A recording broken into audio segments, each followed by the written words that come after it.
Ready for an epic weekend? Check out Mountain Film Adventure Shorts, which will be showing at over 100 AMC locations across the United States, brought to you by REI Co-op Studios. On September 28th and 29th, head to your local AMC theater for an incredible lineup of short films from the 2024 Mountain Film Festival. It will also include two of REI Co-op Studios' very own films, Finding Our Wild and Anacostia Park.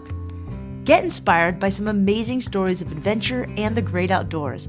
Head to the link in our show notes and grab your tickets today.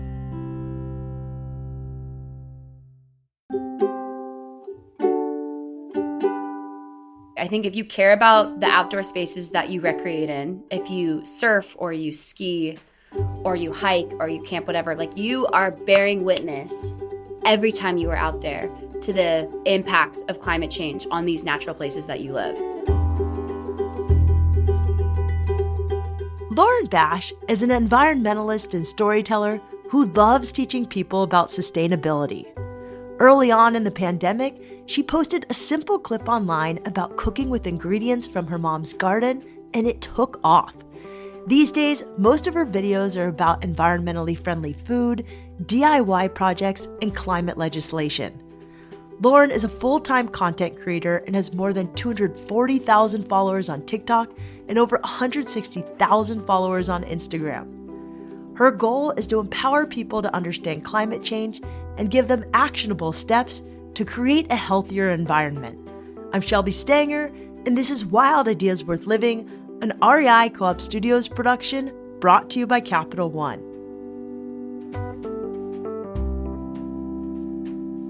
Growing up, Lauren Bash was deeply interested in conservation and sustainability. She inherited this trait from her mom, who taught Lauren and her sister how to compost, garden, and use homemade cleaning products. As an adult, Lauren found a community of like-minded environmentalists in Los Angeles. With their encouragement, she made it her mission to teach other people how to become more eco-conscious. Lauren Bash, welcome to Wild Ideas Worth Living. I want to start with growing up in LA and how you got into the outdoors. Were you always outdoorsy? Okay, you know what? I feel like I still have imposter syndrome around being an outdoorsy person because I was a theater kid and I went to film school.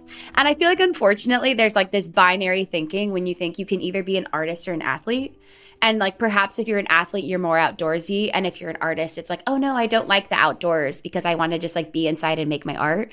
But yeah, I grew up here in the South Bay in LA, and I was telling someone the other day that my mom, this is pre-internet and pre-cell phones, my mom would drop us off at the ramp at Rat Beach in between Redondo and Torrance at 8 a.m. before she went to work in the mornings in the summer and say, girls, be here at 5 p.m. I don't care what you do between now and 5, but be here at 5 p.m.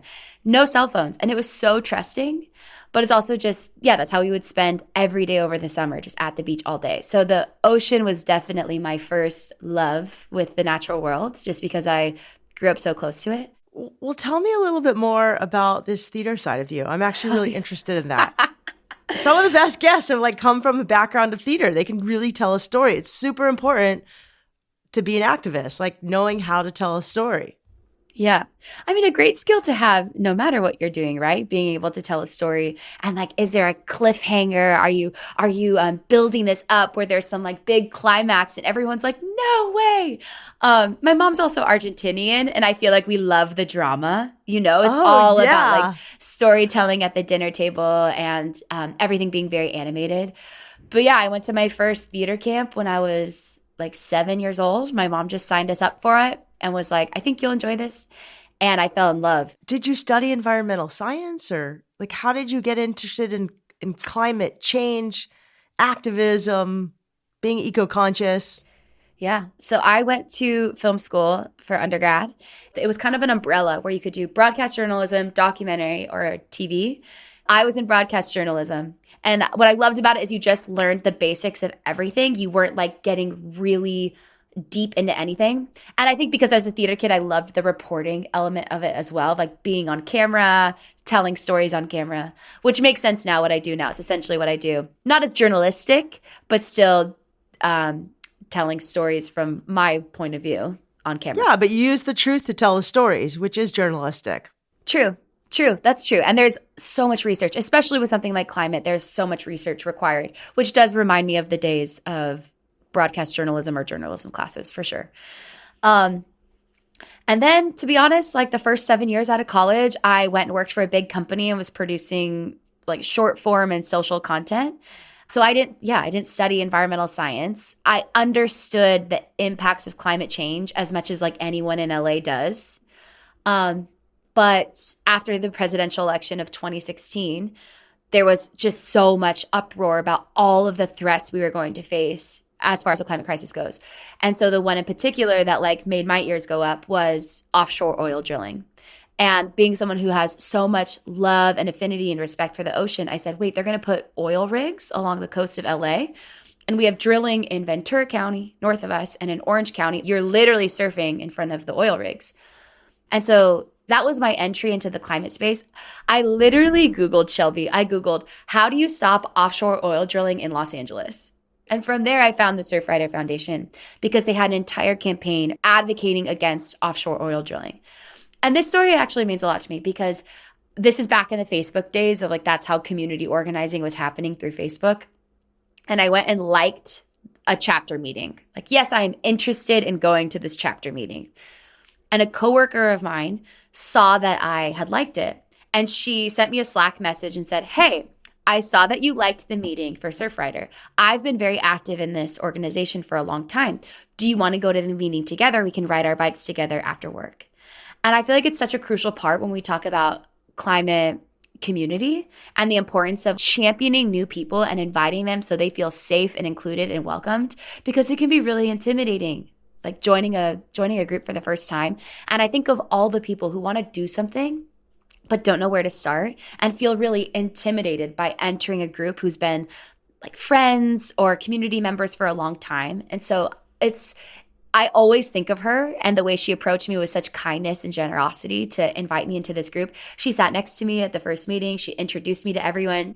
And from there, I just felt like immediately welcomed. And that just catapulted me into the climate space. The Surfrider Foundation is a nationwide nonprofit dedicated to the protection of ocean, waves, and beaches. They host events, provide environmental education, and lobby local and federal politicians. Through Surfrider, Lauren learned more about climate justice and became friends with a new group of people who are also passionate about the environment. They told Lauren about a sustainability certificate she could get through UCLA. She quickly signed up and completed the course in early 2020. Lauren had no idea that this course would be such an important foundation for the next step in her career. How did you figure out to start talking about it on social media? Like, was there this aha moment where you're like, wow, like people are listening to what I'm learning and I'm sharing it? Yeah. So I got my butt kicked in 2020 at the beginning of the pandemic. I just quit my full-time job, thought I was going to go freelance and just go produce short form social commercial content. 2020, I'm unemployed. I'm living with my mom. And I'm like, I don't know what I'm going to do. Nobody is hiring. What am I going to do? And this is like the rise of TikTok and just like the transition to short form video. And I'm like, well, I could do that. That's what I've done. I went to film school and I've been producing videos for the past 7 years. I could do this. And so I was living with my mom and she has this eco sanctuary of a home in Los Angeles, a huge urban farm. She has a gray water system. So the runoff from the house goes and waters the plants. A rainwater collection system. She's just amazing. Like her home, you just like feel the connection to the natural world when you're in her home. And I was like, well, I'm home. Everybody's stuck at home. I could just create videos of what my mom does that's sustainable and maybe it will inspire people.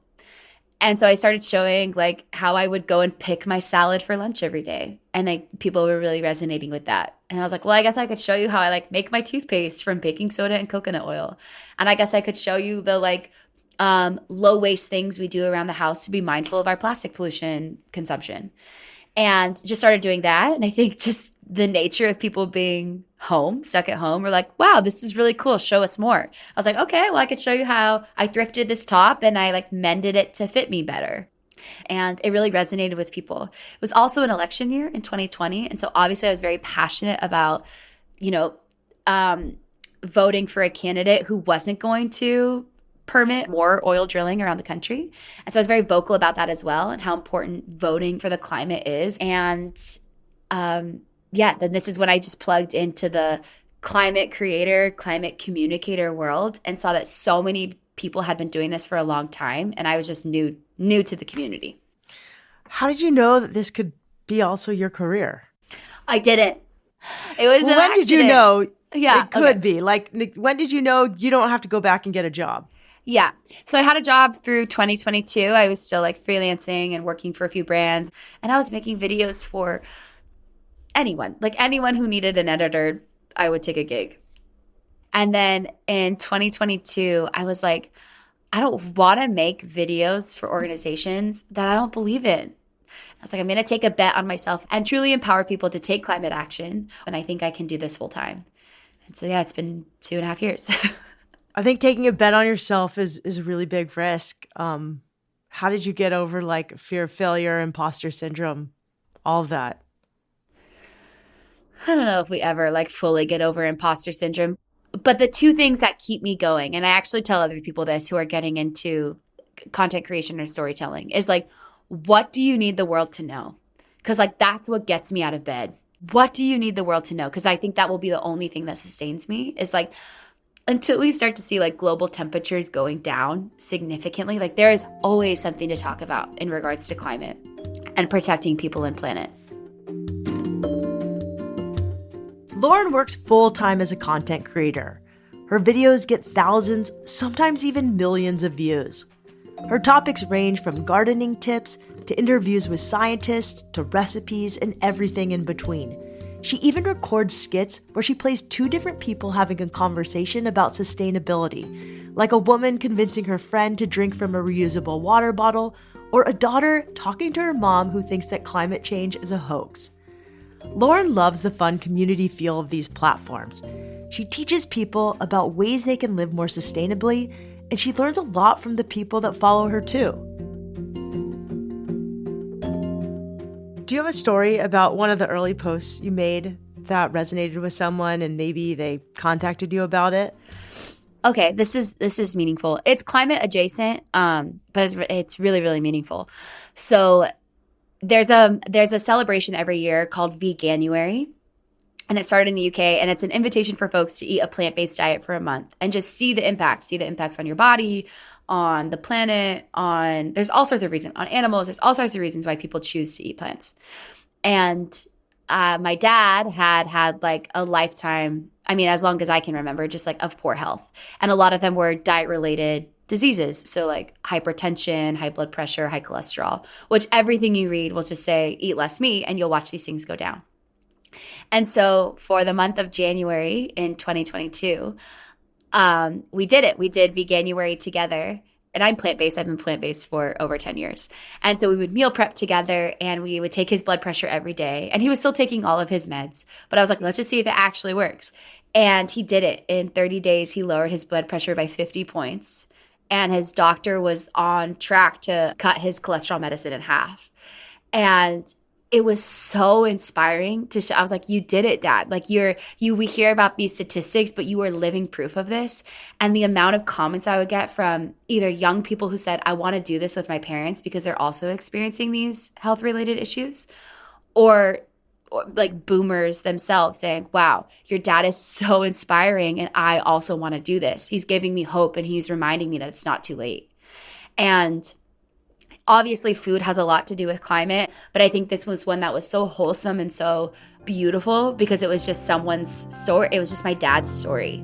And everybody eats and everybody cooks, and it was something that was very relatable. And so that one obviously means the most to me. I love that the change Lauren created was right in front of her. It's a perfect example of how we can shift our daily habits in a small way to make a big impact. Some of Lauren's most watched videos are about composting tricks, taking care of our stuff to make it last, and how something small, like ordering a veggie burger for lunch, can create meaningful change. She also has a popular video about how to turn hope into action, something that's really important to her. Lauren tries to provide an actionable takeaway in every video, whether it's how to sharpen your own knives or adding your name to a petition for reducing microplastics. When we come back, Lauren shares her green tips for getting outside, plus she talks about why she leads with joy instead of getting swallowed by the doom and gloom of climate change.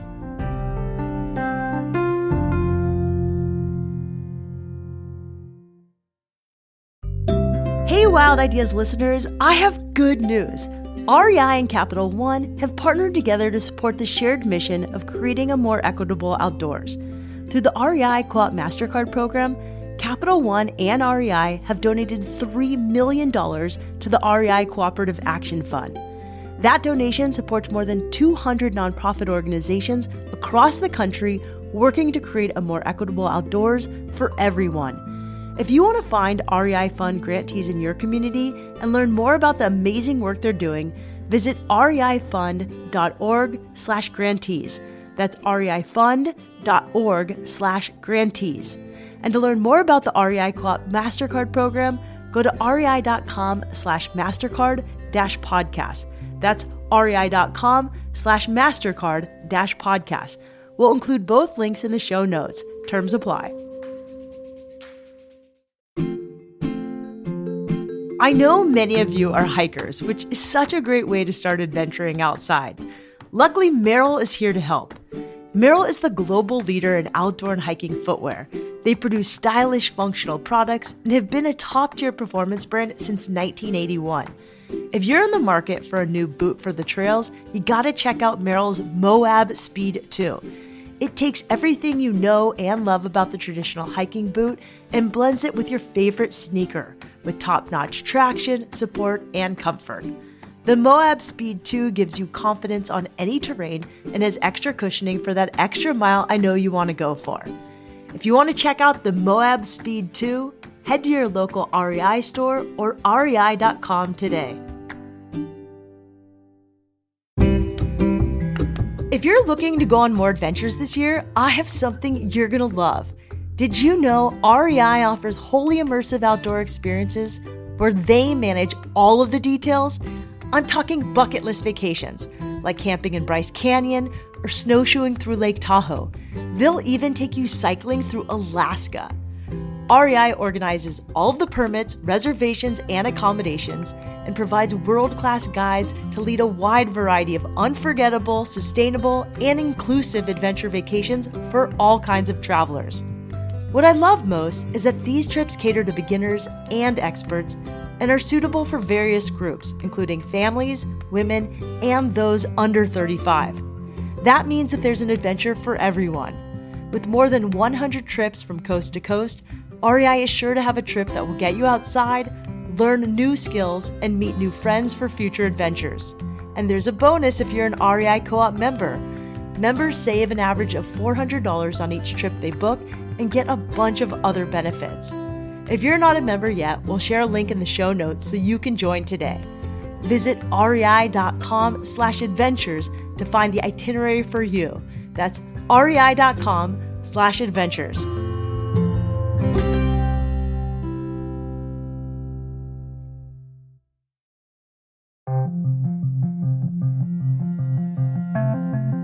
Climate storyteller Lauren Bash has hundreds of videos on TikTok and Instagram sharing how she lives a sustainable life and how all of us can too. Changing our unsustainable habits and understanding climate issues can be daunting. Lauren's goal is to share proactive solutions to climate issues and help make green habits feel more accessible. In her videos, she breaks down complicated policies, gives out gardening and cooking hacks, and even offers tips and tricks to effectively and sustainably clean your outdoor gear. I saw a video you did with REI about cleaning camping gear, which really excited me because I just went camping and we got home and I'm like, oh my gosh, how do we clean like my sleeping bag? It's down. How do I clean? And I had to YouTube all this stuff. How do I clean our friend's tent that we borrowed? How do we clean our sleep pads? And tell me how you clean your camping gear. Yeah, so we're very fortunate. A lot of the camping gear we have is actually from my in-laws from the 80s.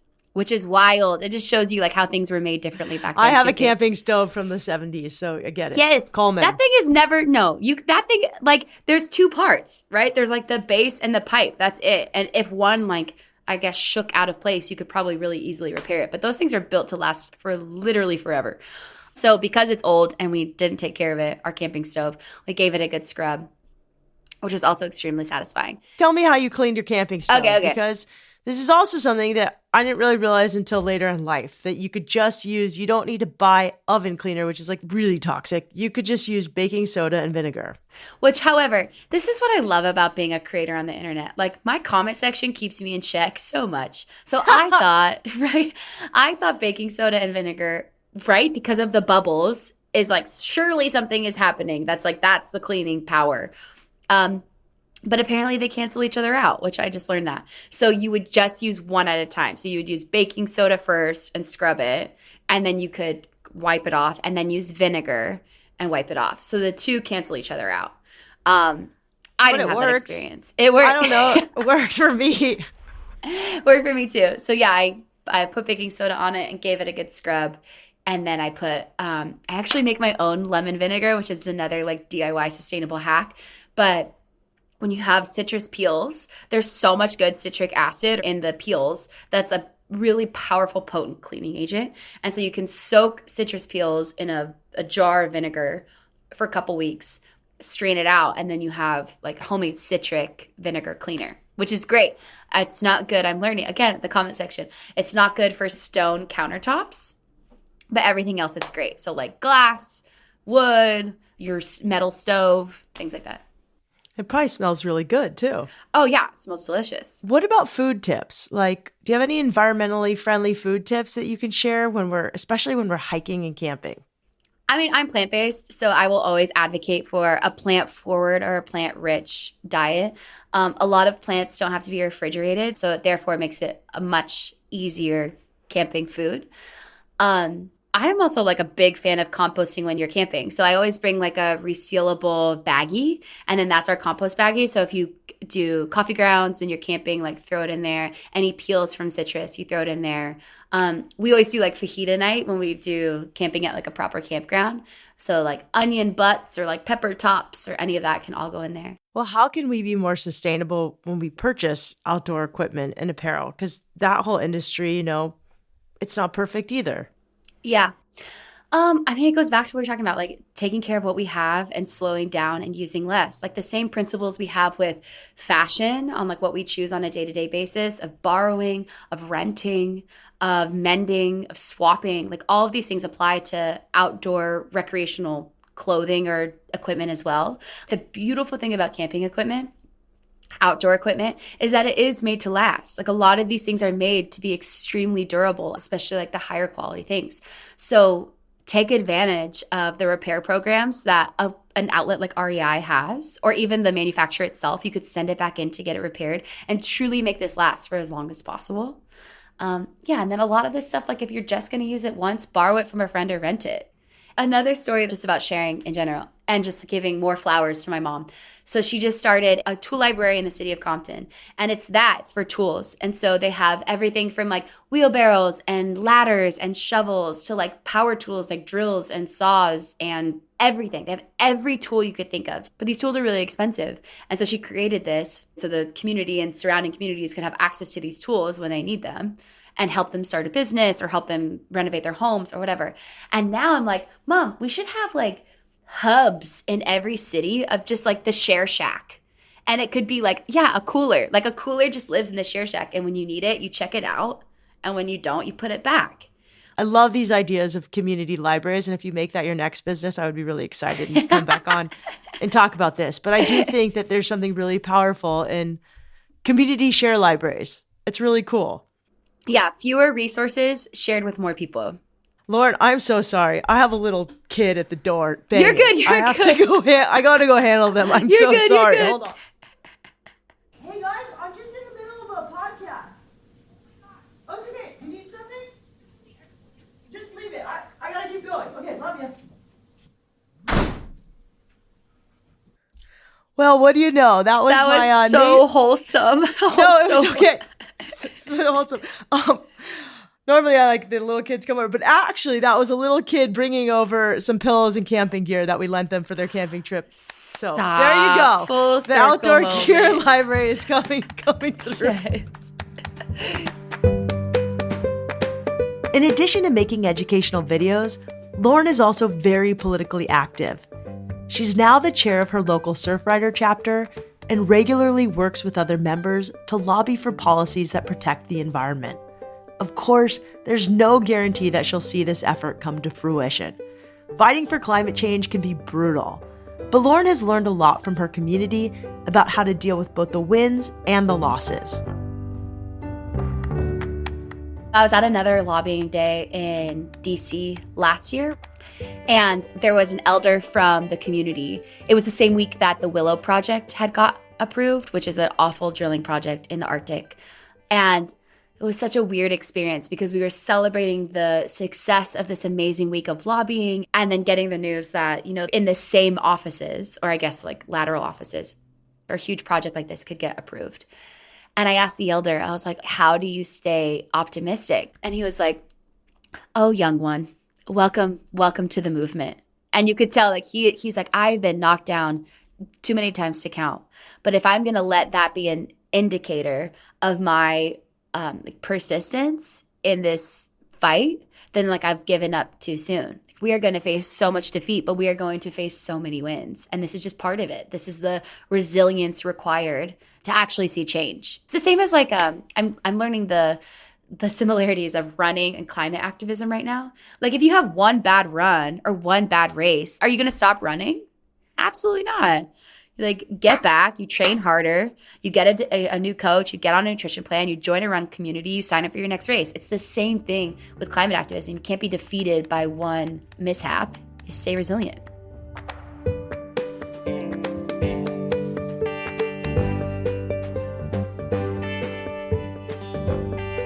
How does outdoor adventure and climate change activism go hand in hand? I think it's pretty obvious, right? I think if you care about the outdoor spaces that you recreate in, if you surf or you ski or you hike or you camp, whatever, like you are bearing witness every time you are out there to the impacts of climate change on these natural places that you live. So if anything, like outdoor enthusiasts should be at the front lines of the climate movement because these places that you love and respect and recreate on are being hit really hard. Like there's no snow. How many ski resorts in Europe closed because there was no snow? So like skiers better be at the front of the climate movement saying, hey, we enjoy these beautiful places. We know that there are solutions to cool the planet down, which would bring back normal weather patterns to bring back snow. So I think it's the easiest invitation to get outdoor recreational folks to care about the climate crisis because the places that we love and cherish are being under attack. You're trying to motivate people with joy and fun, and you're inviting them to come along with you as you learn and make mistakes, which I think is really beautiful. Talk to me about the intention behind that. I learned at the beginning of last year who I was talking to. I think like the beautiful opportunity about anyone speaking to an audience is you get to understand there's a dialogue here. It's not just you talking at them, but because of social media, they get to engage back, right? So I really listen, like who's listening to me here? Like who am I talking to? And I learned that it's predominantly Gen Z and millennial women identifying folks. And a lot of them are like perhaps just getting started on this climate journey. And I think that's too because I'm not like a climate expert who's talking about like really specific science terminology or even like really robust or even like intricate climate solutions. I'm just like, hey, this is in your everyday. This is how we can take climate action every day. And so I wanted everything to be really relatable because maybe I had this moment of I'm creating the content that I wish I had when I was just getting started in 2017. I think the wake up call I had was like, the system is broken. It is impossible to live without plastic. And if you can do that, that's great. But then you also have to talk about privilege and access because not everyone has that same privilege and access. And so I was like, okay, well then how can I make it the most, I want my message to be like so relatable to everyone to do your best with what you have where you are, where no one feels an ounce of like shame or judgment, but that we're doing our best and we're advocating for the rest. We're like advocating for systems to change so that plastic won't exist on the shelf anymore. There won't be gas stations because we've collectively said like we don't want any more pollution. And I'm going to do my best. I'm going to advocate for systems change. Would you say your mission then is to make climate activism joyful? My overall mission is like in my lifetime, I would love to see the planet cool down. And like I wrote that down one time and I was like, that's it. That's like ultimately what I want to see. This insane heat wave we're in right now. I hope this wakes people up to say this will be the new norm. It will only get hotter unless we get our crap together and demand that things are different. And not just demand that we make sure that things are different, So I'm 32. Like we'll see if I live to be 100. Like let's see what will happen in 70 years. The statistic that brought me so much optimism was if we stop this, if we stop carbon emissions, if we stop greenhouse gas emissions, we could see regeneration. We can see things cool down and things come back to life in 4 years. That's all it will take. So like that gives me so much hope of like, if we stop putting all this junk in the air that is causing the warming, you're telling me in 4 years, like in the time I got my college degree, things will cool down and things will start to rewild and grow back. Like, yes, that is where probably that optimism and joy comes from because I believe in it. I love Lauren's optimism. We don't need to be perfect in order to make the earth healthier. Lauren is focused on the small, achievable things we can do to help us preserve our beautiful planet. If you want to check out some of Lauren's videos, you can check her out on Instagram, TikTok, and YouTube at ReLauren. That's ReLauren. You can also find some of her videos on REI's Instagram page, which you can find at REI. If you liked this episode, you'll also enjoy our interview with glaciologist Lonnie Thompson and our interview with alpinist and climate activist Graham Zimmerman. We'll link those episodes in our show notes. Also, just a side note, an important one, in the spirit of Climate Week, I wanted to let you know that our producers over at Puddle Creative have a new original podcast. It's called We Are Not Doomed. It focuses on how to be optimistic in the face of climate change. We'll link to that in the show notes as well.